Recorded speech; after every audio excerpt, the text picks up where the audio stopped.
सरस्वती व्यासं ततो जयमुदीरये। मूकं करोति वाचालं पङ्गुलङ्घयते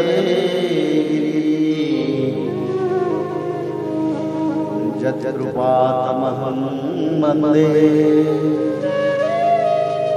परमानन्दमाधवं। माधवो वाक्यं माधवो हरि परन्ते साधवा नित्यं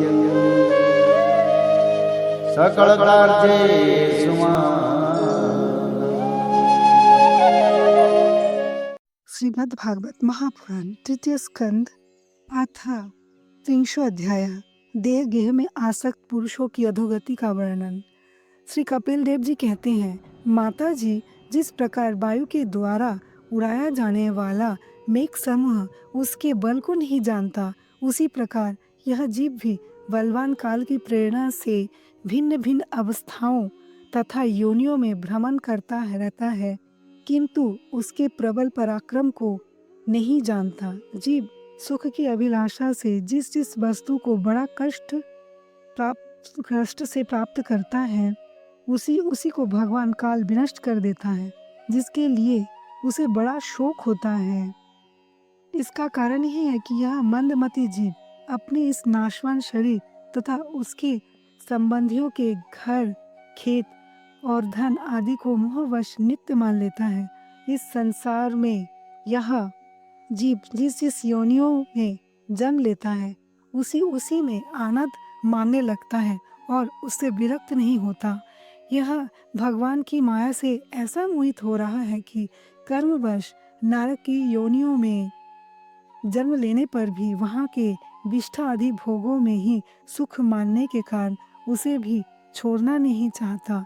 यह मूर्ख अपने शरीर, स्त्री, पुत्र, गृह, पशु, धन और बंधु बांधवों में अत्यंत आसक्त होकर उनके संबंधों में नाना प्रकार के मनोरथ करता हुआ अपने को बड़ा भाग्यशाली समझता है।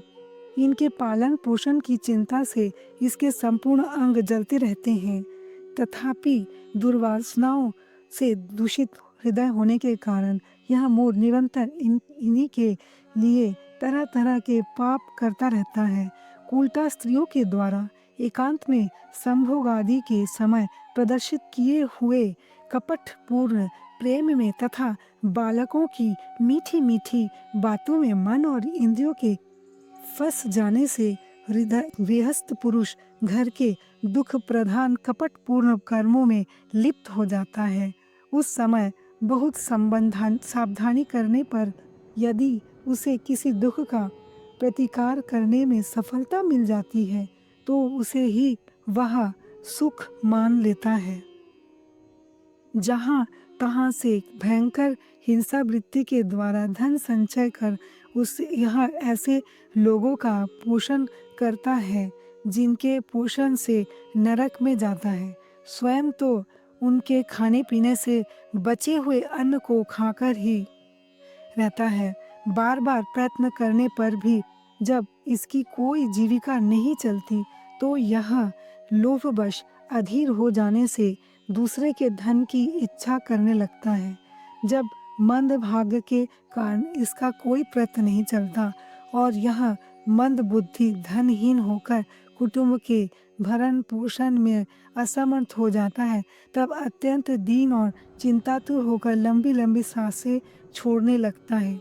इसे अपने पालन पोषण में असमर्थ देखकर वे स्त्री पुत्र आदि इसका पहले के समान आदर नहीं करते।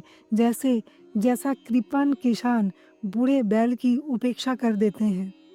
फिर भी इसे वैराग्य नहीं होता। जिन्हें उसने स्वयं पाला था, वे ही अब उसका पालन करते हैं। वृद्धावस्था के कारण इसका रूप बिगड़ जाता है, शरीर रोगी हो जाता है, अग्नि मंद पड़ जाती है, भोजन और पुरुषार्थ दोनों ही कम हो जाते हैं।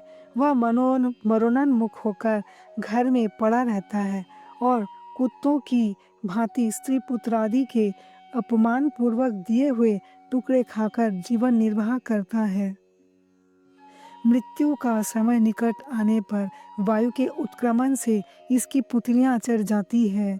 श्वास प्रश्वास की नलिकाएं कफ से रुक जाती है। खांसने और सांस लेने में भी इसे बड़ा कष्ट होता है तथा कफ बढ़ जाने के कारण कंठ में घुरघुराहट होने लगती है। यह अपने शोकातुर बंधु बांधवों से घिरा हुआ पड़ा रहता है और मृत्यु पाश के वशीभूत हो जाने से उनके बुलाने पर भी नहीं बोल सकता। इस प्रकार जो मूल पुरुष इंद्रियों को न जीतकर निरंतर कुटुंब पोषण में ही लगा रहता है, वह रोते हुए स्वजनों के बीच अत्यंत वेदना से अचेत होकर मृत्यु को प्राप्त होता है। इस अवसर पर उसे लेने के लिए अति भयंकर और रोष युक्त नेत्रों वाले जो 2 यमदूत आते हैं, उन्हें देखकर वह भय के कारण मल मूत्र कर देता है। यह यमदूत उसे यातना देह में डाल देते हैं और फिर जिस प्रकार सिपाही किसी अपराधी को ले जाते हैं, उसी प्रकार उसके गले में रस्सी बांधकर बलात् यमलोक की लंबी यात्रा में उसे ले जाते हैं। उनकी घुड़कियों से उसका हृदय फटने और शरीर कांपने लगता है। मार्ग में उसे कुत्ते नोचते हैं। उस समय अपने पापों को याद करके वह व्याकुल हो उठता है। भूख प्यास उसे बेचैन कर देती है तथा घाम दावानल और लुओं से वह तप जाता है। ऐसी अवस्था में जल और विश्राम स्थान से रहित उस तप्त बालुकामय मार्ग में जब उसे एक पग आगे बढ़ाने की भी शक्ति नहीं रहती, यमदूत उसकी पीठ पर कोड़े बरसाते हैं, तब बड़े कष्ट से उसे चलना ही पड़ता है। वह जहाँ तहाँ थककर गिर जाता है, मूर्छा आ जाती है, चेतना आने पर फिर उठता है। इस प्रकार अति दुखमय अंधेरे मार्ग से अत्यंत क्रूर यमदूत उसे शीघ्रता से यमपुरी ले जाते हैं। यमलोक का मार्ग 99,000 योजन है। इतने लंबे मार्ग को 2 ही 3 मुहूर्त में तय करके वह नरक में तरह तरह की यातनाएं भोगता है। वह उसे शरीर को धधकती लकड़ियों आदि के बीच डालकर जलाया जाता है। कहीं स्वयं और दूसरों के द्वारा काट काट कर उसे अपना ही मांस खिलाया जाता है। यमपुरी के कुत्तों अथवा गिद्धों द्वारा जीते जी उसकी आंतें खींची जाती है। सांप बिच्छू और डांस आदि डसने वाले डंक मारने वाले जीवों से शरीर को पीड़ा पहुंचाई जाती है। शरीर को काट कर टुकड़े टुकड़े किए जाते हैं। उसे हाथियों से चिरवाया जाता है, पर्वत शिखरों से गिराया जाता है अथवा जल या गड्ढे में डालकर बंद कर दिया जाता है। ये सब यातनाएं तथा इसी प्रकार तामिश्रा, अंध तामिश्र एवं रौरव आदि नरकों की और भी अनेकों यंत्रणाएं स्त्री हो या पुरुष उस जीव को पारस्परिक संसर्ग से होने वाले पाप के कारण भोगने ही पड़ती है। माता जी, कुछ लोगों का कहना है कि स्वर्ग और नरक तो इसी लोक में है, क्योंकि जो नारकी यातनाएं हैं वे यहाँ भी देखी जाती हैं। इस प्रकार अनेक कष्ट भोगकर अपने कुटुंब का ही पालन करने वाला अथवा केवल अपना ही पेट भरने वाला पुरुष उन कुटुंब और शरीर दोनों को यही छोड़कर मरने के बाद अपने किए हुए पापों का ऐसा फल भोगता है।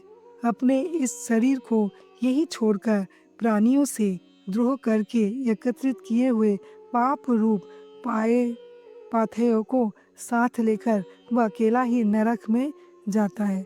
मनुष्य अपने कुटुंब का पेट पालने में जो अन्याय करता है, उसका दैव विहित कुफल वह नरक में जाकर भोगता है।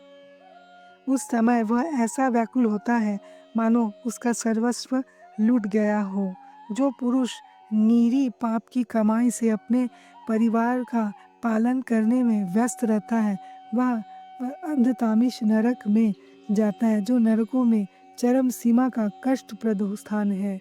मनुष्य जन्म मिलने के पूर्व जितनी भी यातनाएं हैं तथा शुकर कुकरादि योनियों के जितने कष्ट हैं, उन सबको क्रम से भोग कर शुद्ध हो जाने पर वह फिर मनुष्यों के योनियों में जन्म लेता है। इति श्रीमद्भागवते महापुराणे पारमहंस संहितायां तृतीयस्कन्धे कपिलयोपाख्याने कर्म विपाको नाम 300 अध्यायः। हरि ओम तत्सत्।